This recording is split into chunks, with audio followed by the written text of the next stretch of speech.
Hello, ladies and gentlemen, and welcome to another episode of the 286 Project with me, Chris Akers. On this podcast, we talk about arts, culture, politics, sport, and anything else we can think of. Now, today's guest is going to be talking about the protest in Germany. I read her article on Spiked, and she's also written an article for the Academy Ideas about it. So I'm really interested to hear her thoughts. Her name is Sabine Beppler. She's here to speak to now. Hello, Sabine. Hi. Hi, Chris. Hi there. So before we get into the issue of the protest, can you just let everyone know who you are and your basically journey into in regards to getting to this point? Well, my name is Sabine Beppler Spahl. I live in Berlin. I write for Spiked. I'm the Germany correspondent for Spiked. Um, and I'm also chair of a think tank called Freiblick Institute, which considers itself a liberal think tank, liberal in the classical sense. Yes, and we've been following the kind of populist upsurge with great interest here in Germany. And so I also joined the farmers' protests on last Monday, talked to people, interviewed them. Yeah, so that's basically as far as I'm concerned. I also have two children who are now adults, so I have more time now than I had when they were when they were small. And I Uh, work as a teacher. I teach languages. I have my own language school. okay, cool. So you mentioned there about the German protest. That's the protest involving the farmers. Can you just take us back to what the issue the farmers specifically have, and as a result of what happened and why the protests are now happening? Yeah, well, they were triggered in by an announcement in December that a sort of tax break, which was granted to farmers, which has been granted to farmers for quite a while now, on agricultural vehicles and on diesel, would be scrapped. This tax break would be scrapped. That's important to know. So it's not that they were often the press says subsidies were being cut, but what was actually happening was that they were had a reduced tax rate with the view that they were using diesel and agricultural vehicles for their work, for their labor, and this tax break was to be cut. That was as a result of a budget crisis, which the German government had, because the German government, um, due to a court case, I can't, maybe probably not good to go into details, but anyway, at the end of last year, they realized they had a 17 billion gap in their 2024 budget. Then they thought, where can we save money? And they're saving money all around, but they are making it especially hard on farmers. And they sort of sprang it onto the farmers. And as soon as news came, farmers began to say, well, we're not going to accept this. In fact, I found out because I was actually on my Christmas holidays already. And I was up north in Germany in a place called Mecklenburg. And I had a neighbor, and I was sort of buying my eggs there and our Christmas tree and things like that. And she already told me about it. I hadn't actually read about it in the newspaper yet, but she said, just wait till January comes. This is it now. We're all going to protest. So that was how the whole thing was triggered. Okay. You said there that the German farmers basically were almost blindsided by what the government decided to lay down. Did they not get a vote at all, or not the chance to speak to their representative in Parliament? He was just literally 1 minute just told this is what's going to happen, and then it just happened almost immediately. That's how it appears. I mean, I don't know what happened behind the scenes. So the farmers they have in fact, two farmers organizations, and I don't know what the representatives and the kind of their representatives were doing, but they immediately then announced that there'd be a strike. So it does seem to me like this thing was sprung on them, and that's how the newspapers presented it. Um, you're touching on an important issue. So there have been problems between the government and the farmers for quite a while. Farmers have felt that they have for a long time um, been harassed. I can use that word maybe for ecological reasons. So in 2019, there was a farmers' protest because of the strict nitrate laws of the EU. The government at that time, which was still the old government, the Merkel government, decided to cut um, to cut nitrate by 20%, to enforce that by law. And that was a time when farmers sort of entered Berlin with their tractors, and that was the first time I saw a sizable farmers protest. But I think this time around it's even worse because the new agricultural minister comes from the Green Party, and the Green Party traditionally has not been very favorable to farmers, or let's say the relationship hasn't been very, very good. So this Green Party minister, farmers tell me and have told me already, as soon as he was elected, and he wasn't elected, he was appointed by the government, I mean, that this is a man who's got no idea about agriculture whatsoever. And I think they're right, he has no idea. He's a vegetarian himself. He's very much on the green sort of ideological line. And so this might make the relationship even more difficult than it already was between the government and the farmer community. How much does agriculture in Germany contribute to the economy? Like what percentage at all? And because it seems to me what the government is doing is almost self-sabotage with regards to the agricultural economy. Yeah. Well, the contribution is very low. It's not very high. I think I read the numbers. I'm not sure if I remember them quite correctly, but I'm sure it's under 10% of the gross domestic product, way under 10%. It's not very high. Most agricultural products are imported.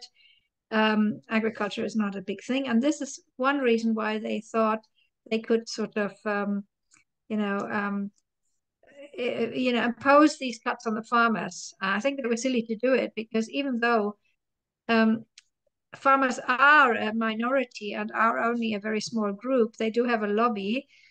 And the interesting thing is they play an important role because there are very basic questions related to this, even though they contribute very little to the gross domestic product or the gross national product or whatever measure you want to take. They they're seen as important to have, as to secure food, to have food security within Germany, and saying, especially during COVID, people were saying, well, it's maybe important to have our own food production. And they do have a strong lobby in that sense.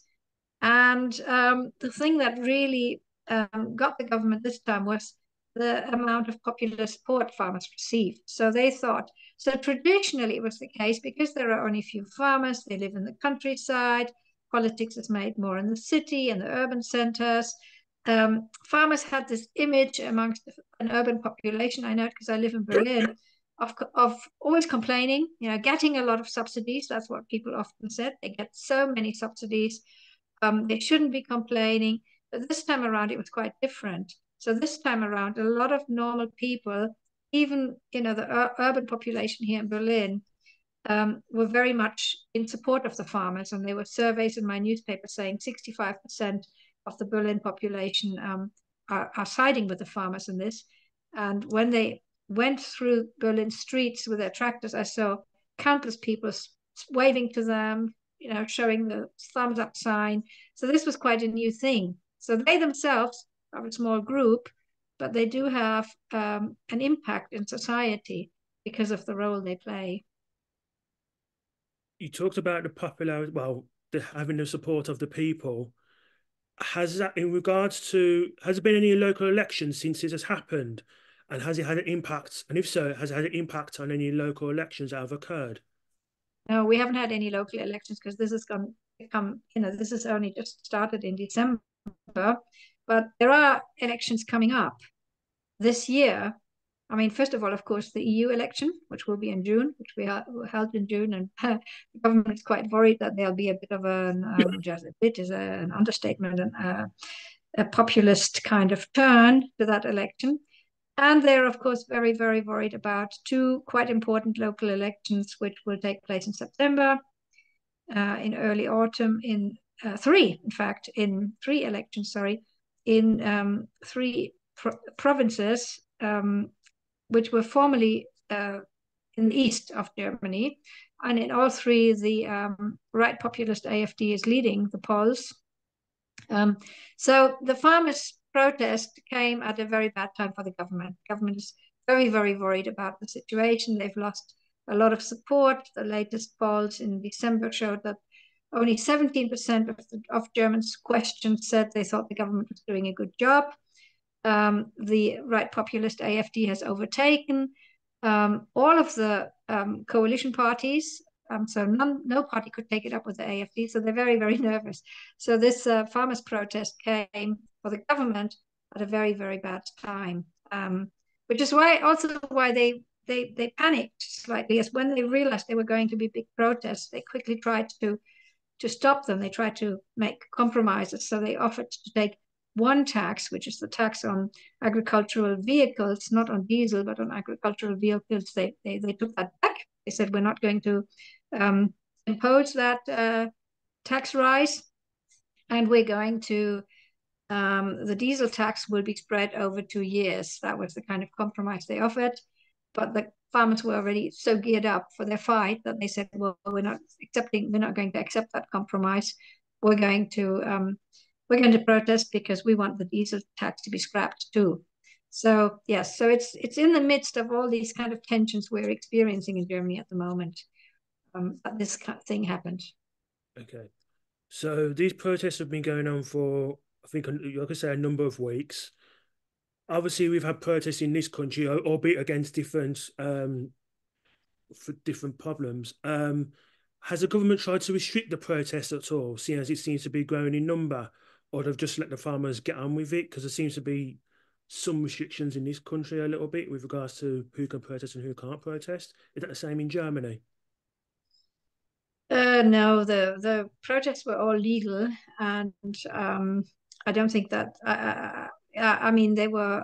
I don't think the government ever considered restricting them. I think sometimes they make big mistakes, but they wouldn't have made such a big mistake, I don't think.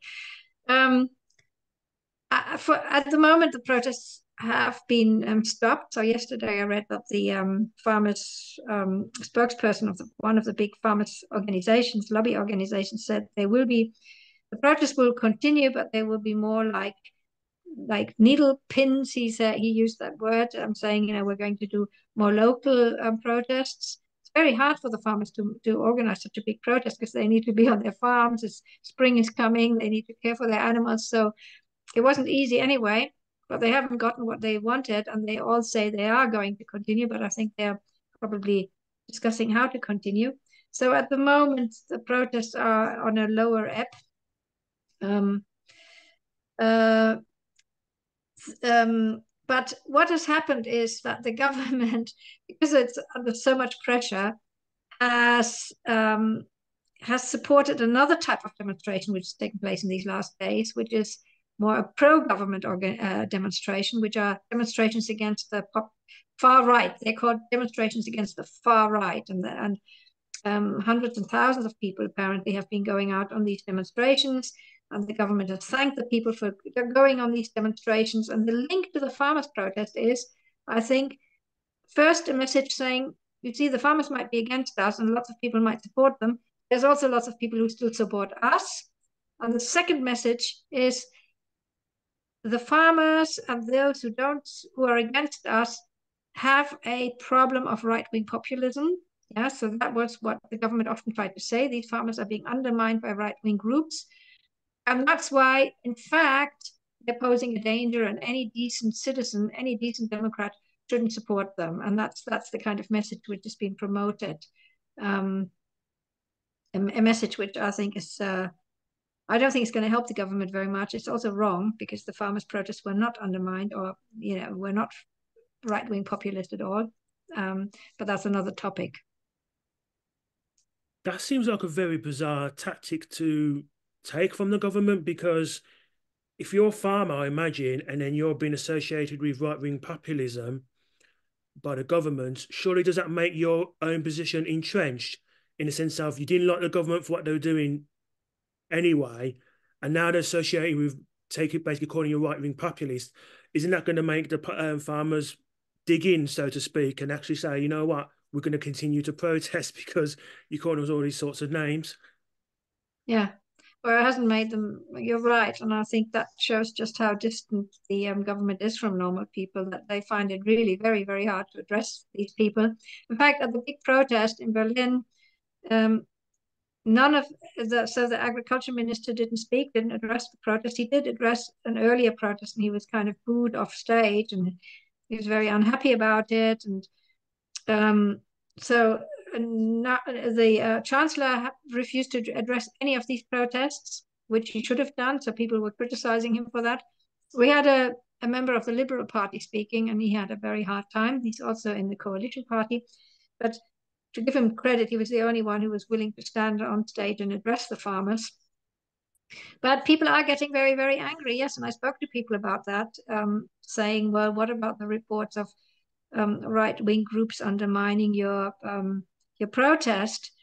And everybody kind of, just said to me, "This is bullshit." One guy actually used the word, "This is bullshit. It's nonsense." Yeah, they're trying to tell everybody who's against the government, who protests government policy, they're trying to call all these people right wing, and we don't care about that anymore. Or people saying, "Well, do you see any right wingers here? Yeah, if you see one, tell me." Um, there was a very unfortunate incident earlier in January when the German economics minister, who's also from the Green Party, and he's seen as a pretty hard ideologue, came back from his Christmas holidays up north from one of the North Sea islands, and a group of farmers uh, greeted him while they organized a protest at the pier of the ferry where his ferry was to arrive, and they were a pretty rough bunch of people. And security said the minister couldn't leave the boat; it would have been too dangerous for him. And this went through the press and was greatly criticized, saying, this is a direct threat um, uh, a direct threat to a politician, and that shouldn't happen. And a lot of farmers then distanced themselves from that protest, and it was used to say, well, these are the kind of people the government is up against. But of course, that was one incident, and farmers' organization also distanced itself from that. And I think the people who were at the protest, well, many of them, actually even, they said, we have nothing to do with right-wing groups. We never have. And election results seem to confirm that. So when you had analyses of the last elections, both the federal election, the big election, and also the last local election, which was in Bavaria, a very kind of rural agricultural part of Germany, the AfD did quite badly amongst farmers. So farmers mainly voted traditionally for the Conservatives. That was actually the Farmers' Party. A lot of them actually now had voted even for the SPD in the last election. But the AfD does quite badly amongst farmers. That's also explicable because the AfD has had this kind of anti-EU policy, and a lot of farmers are very cagey about that because they get subsidies from the EU. So they might, that might explain why they are, they're especially critical of the AfD, more even than the average German population as such. How much coverage are these protests getting in the media, and also alongside that, how are the protests being reported in the media? Well, I think they do get covered in the media, but certainly not as much as perhaps they deserve. Yeah, so it was, but they were just too big this time, and there was just too much going on for them to be ignored. Mm-hmm. So the media did report on them. Um, and the tone of the reporting was, I would say, more critical. So especially in the mainstream media, because of this thing about right wingers, so almost every single newspaper, every single television program picked that up, putting it into the center of the debate, which was very, very unfair. I think what the media also did, or they don't like doing, is they try to ignore. They don't like doing is interviewing just people on the demonstration. I mean, doing what I did, just go there, speak to people, say, why are you here? What are your thoughts on this?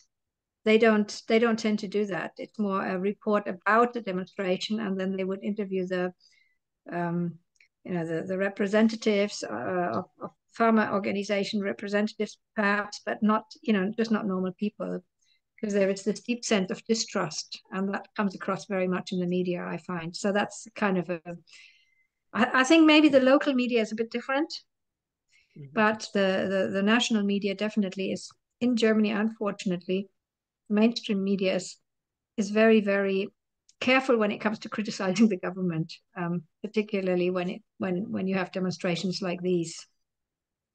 Why is the mainstream media careful of criticizing the government? Because I know in the UK there's like a bias depending on which news channel it is, whether you're whichever party you're reporting on. But seems like, but with what you're saying is, there seems to be a general case with the media in Germany, the national media, of them not being critical of the government. Why is that the case? Yeah, I mean, I can't. They would they would say we are critical. We're critical enough of the government, but there are many examples of why they're not. The main problem is that the mainstream media, to a very big extent, is actually government media. So it's not government; it's the wrong word to use. But we Mm, have public media, which is funded by taxes, okay. um, and that makes it very gives it a special kind of character. Um, and of course, I mean, you have the same problem maybe as you might have with the BBC in Britain. I don't know exactly. I think the BBC is more critical because I often watch BBC. I do find it very different to German media because I think the German media is much more uncritical. But when I say you have the same problem, you have the same group of journalists who have the same kind of background. So you'd find it very hard to have a journalist who might know about farmers because just doesn't have doesn't come from a farming family. In fact, comes from a urban middle class kind of background. And these are the kind of people who would then be recruited when there's a job vacancy. And so you have this bubble, this echo chamber of people thinking and saying the same thing. And that's very, very that takes on very, very dominant forms in Germany, which is one of the big problems this country really has. Though we do have a range of newspapers, and you can find a lot of different opinions. Germany's not a dictatorship or anything like that, but there is an attempt to narrow down, and there have been attempts to narrow down the democratic debate. I'm sure about that. Yes. Oh gosh. Obviously, last year you had farmers' protest in the Netherlands. Were there many similarities between the two protests? Because it seems to me maybe it's going to be a Europe-wide thing, or were the reasons very different? I don't know too much about the Netherlands, so I can't really, I don't know, I can't answer that question. The only thing I read is that the Dutch farmers were also protesting against the nitrate laws, and Mhm. that they have, I mean, Holland is, of course, or the Netherlands is quite different because farming is a huge, big part of the Dutch economy. And Holland also exports a lot of agricultural products. But I did read articles and hear programs. They have the same thing with, especially those who have farmers which have animals. So animal husbandry is seen as a problem. So we have radical climate activists who, if it went according to their wish, we wouldn't have any animal farming anymore at all because they're presenting it as a huge big problem for the climate. So I think Dutch farmers and German farmers are confronted with that same issue on that level. We have our association Freiblick. We have a monthly salon, and we're going to have a representative, a Dutch farmer and a German farmer, giving us talking about what unites the protests and what might be the differences between the protests. So yeah, but that's all I know. But I do think there is a common ground, and I think the common ground is also that both countries are still in the EU. So that's also an interesting fact. Um, yeah. Just remind people, because I kind of understand what these laws are about, but can you just sum up what the nitrate laws are and why they seem to be so unpopular in Germany, these EU nitrate laws that farmers have to follow? Well, the aim is to reduce nitrates to stop water pollution, they say. But farmers, of course, say, well, nitrate, that's a fertilizer. So in 2019, when government imposed a 20% reduction of nitrate, farmers were saying quite convincingly that a 20% reduction of nitrate means a reduction in the amount of plants they can grow, because fertilizers do have a purpose. Mm-hmm. People forget that. Yeah. And the interesting thing is that at this demonstration, there were several farmers who told me they were ecological bio farmers, so they were actually so they should have actually been on the green side. But as biofarmers, they need more tractors. They need to work more on the soil than the traditional farmers, because that's the way they get rid of weeds, and that's the way they kind of that's like a replacement for more fertilizers. And so they were saying to me that this increase in diesel tax would especially affect them. So it is a problem of output, yeah, which the government never considers or just ignores. That it's not, it's not something they can just change. You can't just say, oh, I don't like nitrate, so I'm going to reduce the amount of nitrate, because you do want a certain amount of output, and it comes at a price if you reduce the amount of fertilizers you use. And the other argument the farmers had was that the nitrates, the problem is exaggerated, yeah, and that the nitrate laws are too strict. That if there is a problem, it's to do with water management and water purification, that Germany should invest more in its water purification systems rather than put all the pressure and on farmers again, which is kind of the weakest point, where the government kind of um, tries to push through its policies. And the final point is also that it's always not only a factual problem, it's also linked to ideology. It's the question of, where do you put your priorities? Do you think farming is important? Do you want farmers to be able to do their work? Do you want farmers to be allowed to make their own decisions? That's what people told me too. They said, we want the freedom to make our own decisions, what to plant, where to plant, how much to plant. We're business people. We know best, because we've done this for, sometimes for generations, for decades. And, and we don't understand why the government behaves, as you said at the beginning, and that's exactly what farmers are saying, as if they want no more farmers in Germany. They want to destroy our businesses. And that's been happening on several fronts, several levels.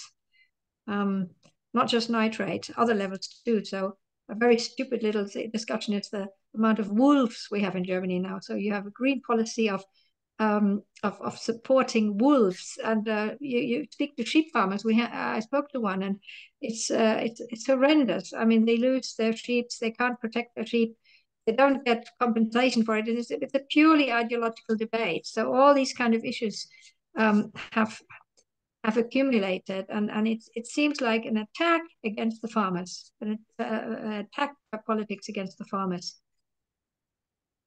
Who came up with this idea that there's too many wolves in Germany? Because that just seems crazy.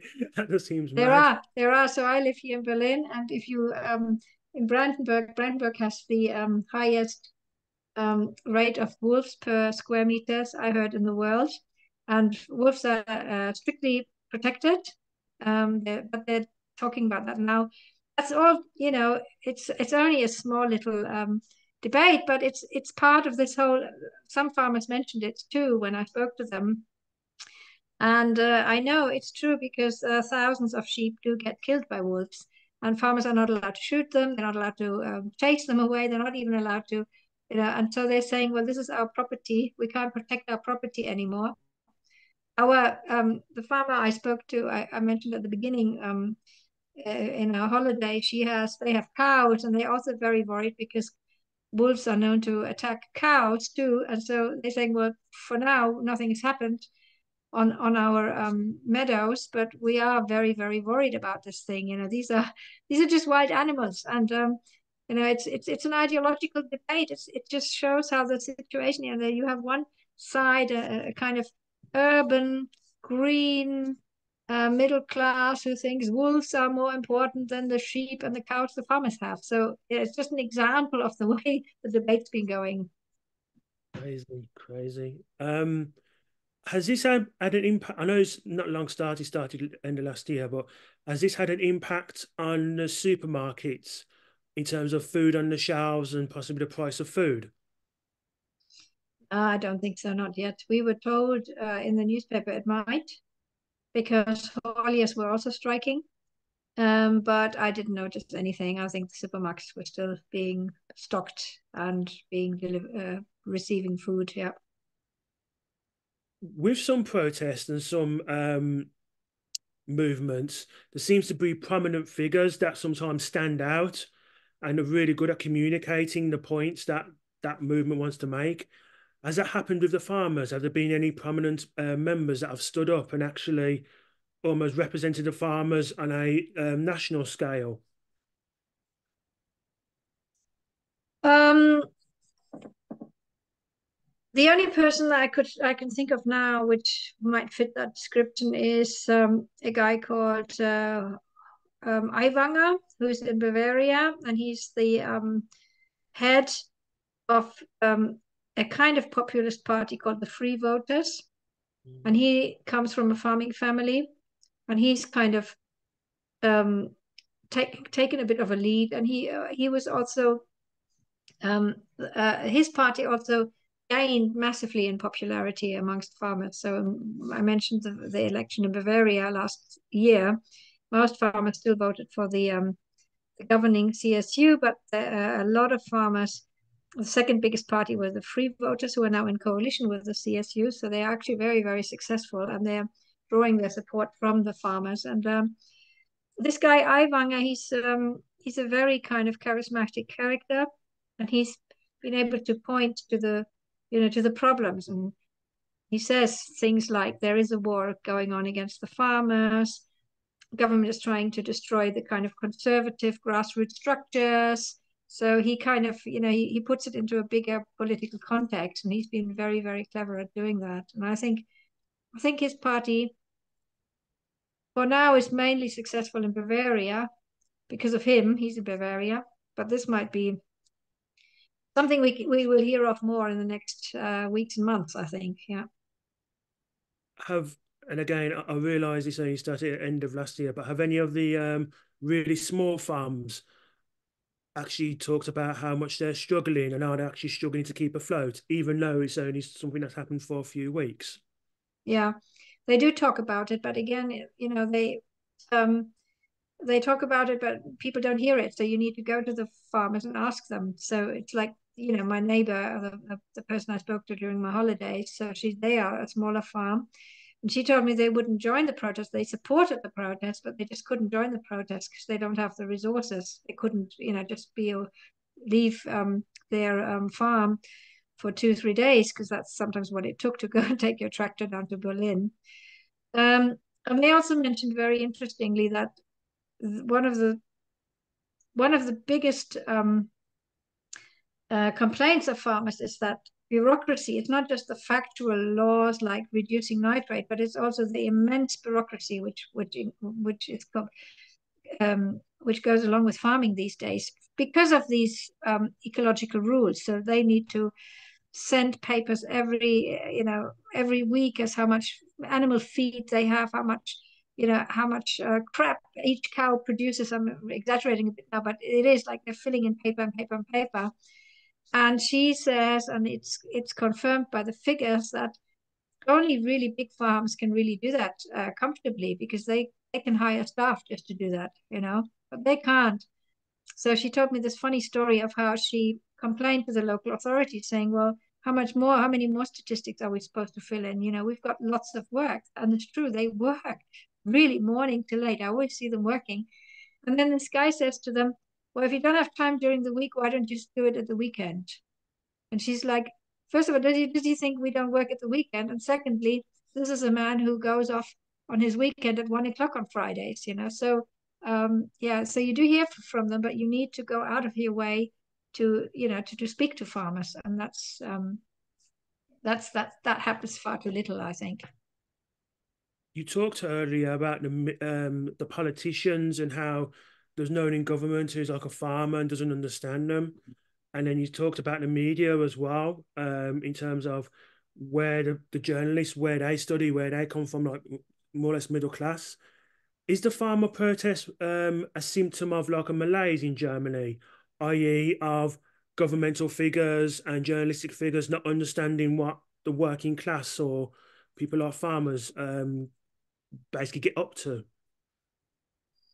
Yeah, I think that's very much part of of these protests. Yeah. So these are very normal, people, working class people. They were supported by, as I said, hauliers and um, also some restaurant workers who say, so there were a number of other workers who joined the farmers' protests. And it is, you can see you can feel the difference in the kind of people who go to these demonstrations. So I was walking amongst these farmers, and they were not right wing, but I could, for a second, I could understand why journalists from this kind of very middle class background might think, oh, these are these must be right wing because they use different languages. They don't have a problem taking the German flag along with them, but they say we're not AFD. They told me we're not AFD, but we want to defend this country's right to produce its own food. And then people would, oh, and then you go to the other demonstration, which I only watched from a distance because I wouldn't join that kind of demonstration myself.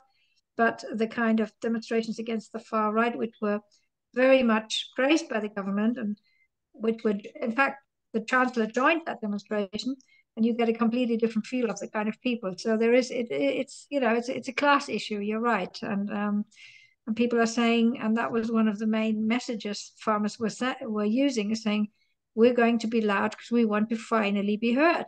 We want people to hear what we have to say, and we haven't been heard enough. Yeah. With the farmers, obviously, we've talked about their demands and the fact what they don't like. Just kind of quickly, finally, just to sum up, how long do you think these protests may last? Bearing in mind that, like you say, every time farmers go out to protest, that's almost a day lost on the field. So realistically, how long do you think these protests could last? Or is it who knows? I don't know. I can't say. I mean, I know that the Rukvid, the former president, that's the official organization, and it has an interest in finding a compromise with the government, I think. Um, they said for now the protests have been called off and will only take place very locally, and I think that's maybe what's going to happen. Let's see. Let's wait and see. Um, Summer it'll be even harder for the farmers to do their protest, but I think what I can say for sure is that the anger hasn't abated, and people are going to find other ways of showing that they are not going to accept what's happening.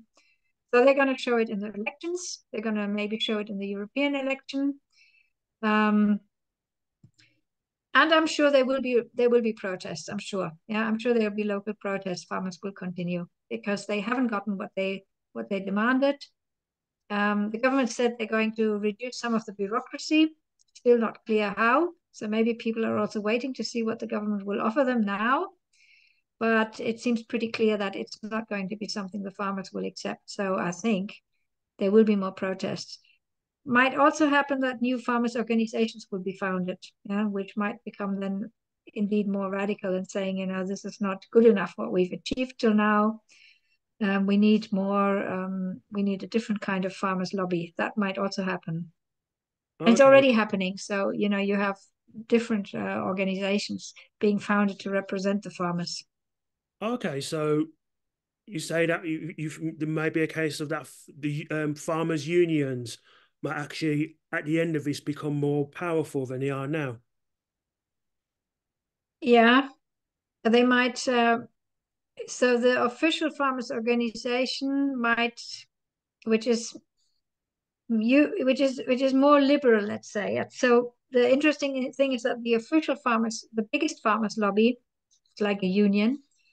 Um, the head, Mr. Ruck, was always very clear in saying what this is about is only the tax. We want to have our tax breaks.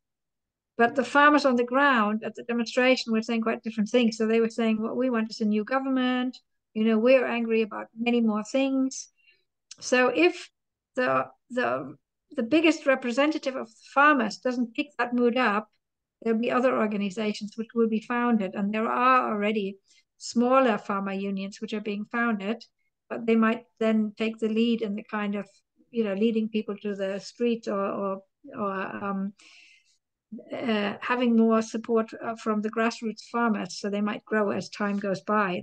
That's likely to happen, but I don't know exactly. It's a bit speculative. But I don't think that the farmers' anger will be abated because they were pretty angry when I saw them last Monday.